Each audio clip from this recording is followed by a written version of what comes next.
Hey guys, Whirlybird here. Welcome back. Today we're going to talk about Druids, as you can see.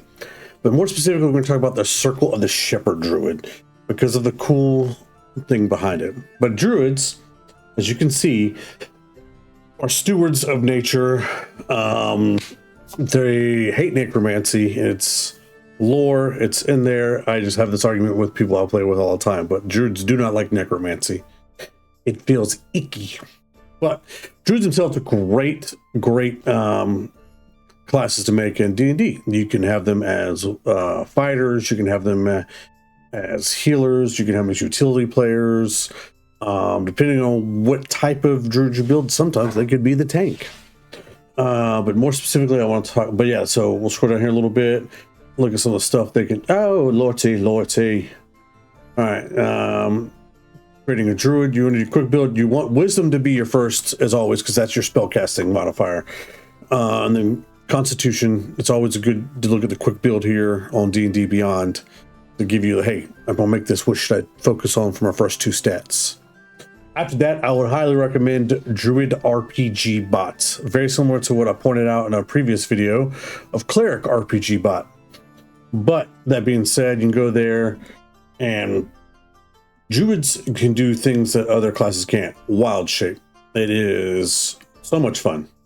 It's where you turn into certain creatures, and per level that you get in wild shape, you get more abilities to do wild shape. As you get further and further on, you can see, like, first one, you're going to do like a low CR rating and you can't fly or swim, and then after that you can swim or fly and all that. But yeah, that's part of it. And if you want to be a shape-shifting beast, Circle of the Moon is what we want to do. But that being said, we're gonna boom, Circle the Shepherd. Basically, you are a summoner, conjurer. You call help. I don't know why I said help the way I did. You call on help by the stuff you conjured, the beasts, the woodland beings, the creatures, the elementals, things like that. You're bringing in basically like Pokemon. You're basically like a Pokemon master, actually, to be fair. You are literally calling in help.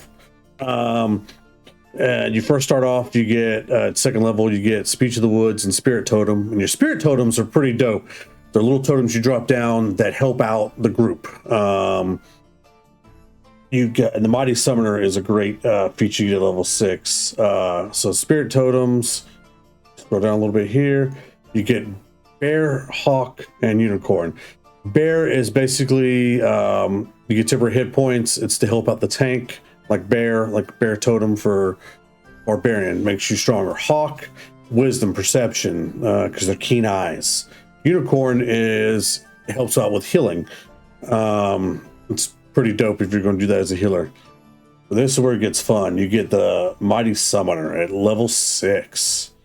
It is your creature, whatever you summon comes with more hit points than normal, 2 extra HP per hit die, and it's weapon or natural claw bite attacks now count as magical. Fantastic. So this is when you want to start actually conjuring stuff, because this is when your Circle of the Shepherd comes into play, to where the stuff you summon is stronger and stronger. That being said, we're going to scroll down a little bit further. At level 10, you get Spirit Totem safeguards beasts and fae that call forth your magic. When a beast or fae that you summoned or created with the spell ends in your turn, your Spirit Totem aura, that creature regains the number. So yeah.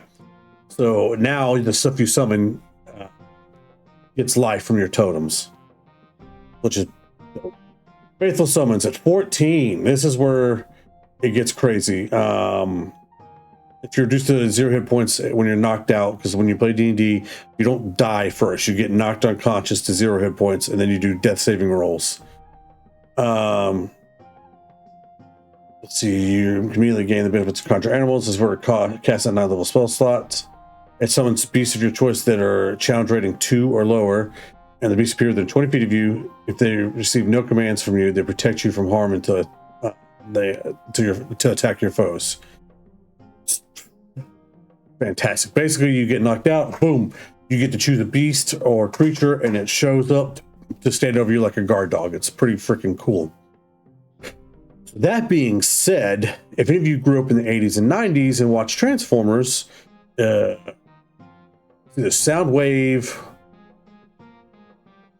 or I think it's Soundwave or Blaster from the Transformer side. It's the guys that were Blaster turned into a giant boombox, but he had cassette tapes pop out of his chest and had conjured animals. I've made a character previously like that in D&D, but never got to use it. I made a Blaster, so we'll go do that real quick. So Blaster would be made by a Warforged. We'll scroll all the way down to all these characters. The W's. And, oh no, where's the Warforged? I clicked all the buttons. Do I not have Warforged anymore? Oh, I have been forsaken. Well, obviously I'm not doing that. Warforged. Oh, there it is. I didn't see it. All right, so Warforged. You're basically a giant robot. And your con goes by 2, which helps you live. And your other ability choice by 1. That's where you want to do it to wisdom. Get your size, your speed. You basically like a it's pretty dope, to be fair, to make it. So now we're going to do wisdom. And we're going to go. No, remember that. All right, so class, Druid, add class. And this is where I like to do the additional Druid spells always, because you get extra stuff. So we'll just go ahead and bump up to level 20. So he has all this stuff. You're going to choose your Druid circle of Shepherd. It's freaking cool. So this is where you get ability scores and all that. So that being said, we'll worry about that later. And then this is where you want to, your known spells. This is where you want to start looking up like conjured and create. So the first level, no conjure, no summon. I think it's second levels when we first get those. These are basically the spells you want to, there's no conjure. Do we have a summon? Do we have a summon? We have a summon beast. So you want to summon beast, prepare. Besides other spells, these are the spells you're going to always want to choose for each level. Conjure animals.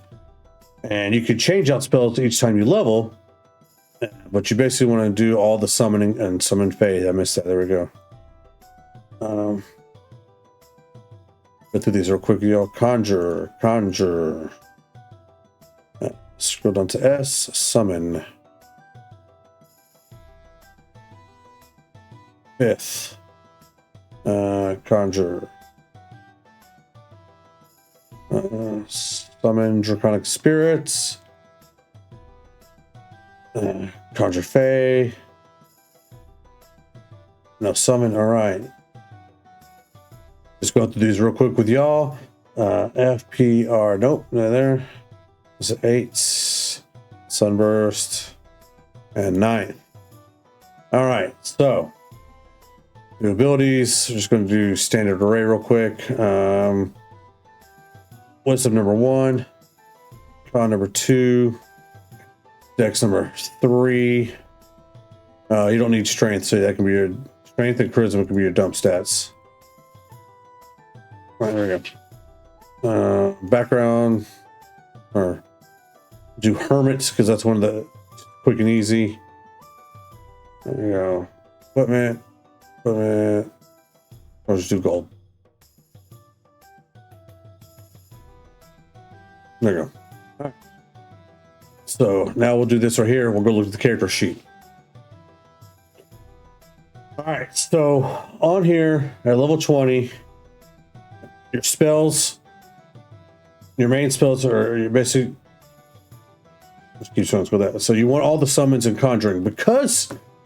When you have these summon and conjure spells as a Circle of the Shepherd, they get added bonuses. And so when you summon and conjure whatnot, so we'll hit 6th, and we get Conjure Woodland Being.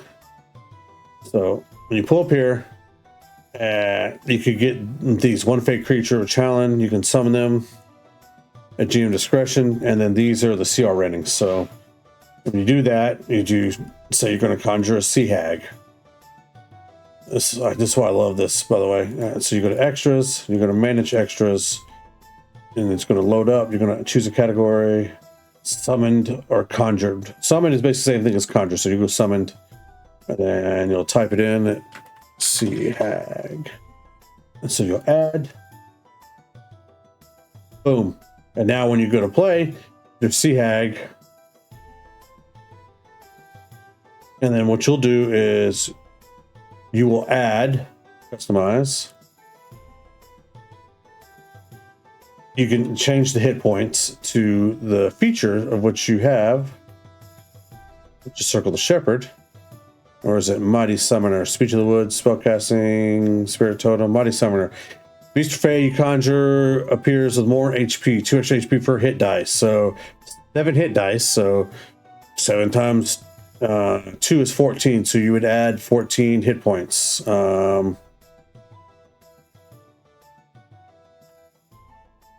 not 40. We would like that. And should put them at 66. There you go. And so when you go to use them in the fights, you go to your extras and boom, you got it. It's got 66 hit points. So to me, I love it. You could, as a Warforged with this character, you could stylize what you look like to look like Blaster from the Autobots. And then when you conjure stuff, you can say, when you, instead of you doing a spell, you hit your chest button, your chest opens, and out pops a cassette tape, and it transforms into whatever this is, or sea hag for this matter. It's all about flair and how you want it to look. I don't know a single DM that would be like, no, you can't do that.